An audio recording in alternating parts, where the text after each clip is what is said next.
Dhallywood megastar Shakib খানের হাত ধরে $100 বিলিয়ন বৈশ্বিক হালাল কসমেটিক্স ও স্কিন কেয়ার মার্কেটে প্রবেশ করল বাংলাদেশ।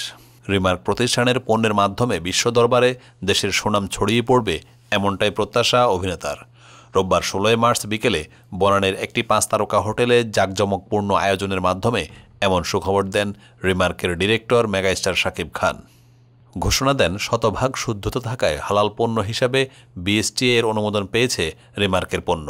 এর মাধ্যমে $100 বিলিয়ন বৈশ্বিক হালাল কসমেটিক্স ও স্কিন কেয়ার মার্কেটে প্রবেশ করেছে রিমার্কের পণ্য। এই প্রাপ্তি দেশের গর্ব ও অহংকার বলে মনে করেন শাকিব। অভিনেতা বলেন, অনেকে হালাল পণ্য পেতে অনেক টাকা খরচ করেন, বিদেশ থেকে পণ্য নিয়ে আসেন। এখন আর তার প্রয়োজন হবে না। বিশ্বমানের পণ্য এখন নিজের দেশে থেকেই কম খরচে কিনতে পারবেন আমার দেশের মানুষ।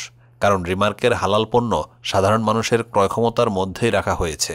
সবশেষে শাকিব খান বলেন, আশা করছি শুধু সিনেমা দিয়ে নয়, আমাদের দেশ সংস্কৃতি নিয়ে আমরা বিশ্ব দরবারে এগিয়ে যাব এবং সব অপশক্তিকে রুখে দেব। প্রসঙ্গত, রিমার্কের অফিসিয়াল অনুষ্ঠানেই হালাল কসমেটিক্স স্কিন কেয়ারের জন্য শাকিবের হাতে রিমার্কের পণ্যের বিএসটিআই অনুমোদনের সার্টিফিকেট তুলে দেওয়া হয়। এই অনুষ্ঠানে শাকিবের পাশাপাশি উপস্থিত ছিলেন অভিনেত্রী বিদ্যা সিনহা মিম, দেশের সেরা ক্রিকেটার তাসকিন আহমেদ ও তানজিদ হাসান তামিম। অন্তর্জালে মুক্তি পেয়েছে শাকিব খান ও ইধিকা পাল অভিনীত বরবাদ সিনেমার প্রথম গান দ্বিধা। এই গান ও সিনেমা প্রসঙ্গে কথা বলতে গিয়ে একটি অনুষ্ঠানে নতুন তথ্য দেন মেগাস্টার শাকিব খান। রোববার 16 মার্চ বিকেলে বনানীর একটি 5 তারকা হোটেলে কসমেটিক্স ও স্কিন কেয়ার প্রতিষ্ঠান রিমার্কের জাঁকজমকপূর্ণ অনুষ্ঠান অনুষ্ঠিত হয়। এই অনুষ্ঠানে রিমার্কের ডিরেক্টর হিসেবে উপস্থিত ছিলেন মেগাস্টার শাকিব খান। $100 বিলিয়ন বৈশ্বিক হালাল কসমেটিক্স ও স্কিন কেয়ার মার্কেটে রিমার্কের পণ্য প্রবেশ করায় নিজের উচ্ছ্বাস প্রকাশ করেন শাকিব। বলেন, শতভাগ শুদ্ধতা থাকায় হালাল পণ্য হিসাবে বিএসটিএ এর অনুমোদন পেয়েছে রিমার্কের পণ্য। হালাল পণ্য হিসাবে বিশ্ব দরবারে এটিই প্রথম বাংলাদেশি পণ্যের স্বীকৃতি। এই প্রাপ্তি দেশের গর্ব ও অহংকার। অনুষ্ঠানের এক পর্যায়ে ভক্তরা মুক্তি প্রতীক্ষিত বরবাদ সিনেমা প্রসঙ্গে জানতে চান।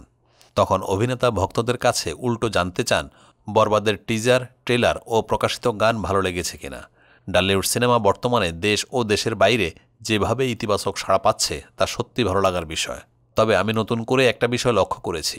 আগে আমাদের সিনেমা নিয়ে আমাদের দেশেই শুধু রিভিউ তৈরি হতো, কিন্তু গত কয়েক বছর ধরে দেখছি শুধু দেশে নয়, বিশ্বের বিভিন্ন দেশেও এখন ডালিউড সিনেমা ও গানের রিভিউ তৈরি হচ্ছে। আমার সিনেমা ও গান প্রসঙ্গে আমি যেটা খেয়াল করেছি সেটা হলো, আমার অভিনীত সিনেমা ও গান নিয়ে দেশের বাইরে রিভিউ বেড়ে চলেছে। আমেরিকা থেকে ইংল্যান্ড, ইংল্যান্ড থেকে অস্ট্রেলিয়া, যে কোনো ধর্মের, যে কোনো বর্ণের, আরও পরিষ্কার করে বলতে গেলে সাদা থেকে শুরু করে একেবারে কালো বর্ণের মানুষও রিভিউ দিচ্ছে।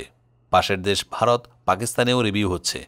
বিদেশিদের এই রিভিউ দেওয়ার প্রবণতাই প্রমাণ করে বাংলাদেশের সিনেমা সংস্কৃতি নিয়ে তাদের আগ্রহ বাড়ছে।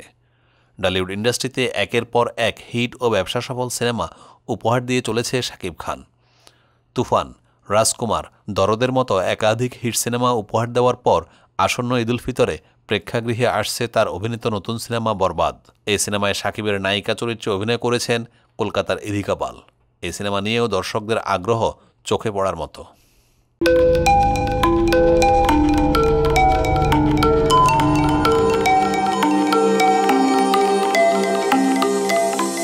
টিভি, দেশ ও দশের কথা বলে।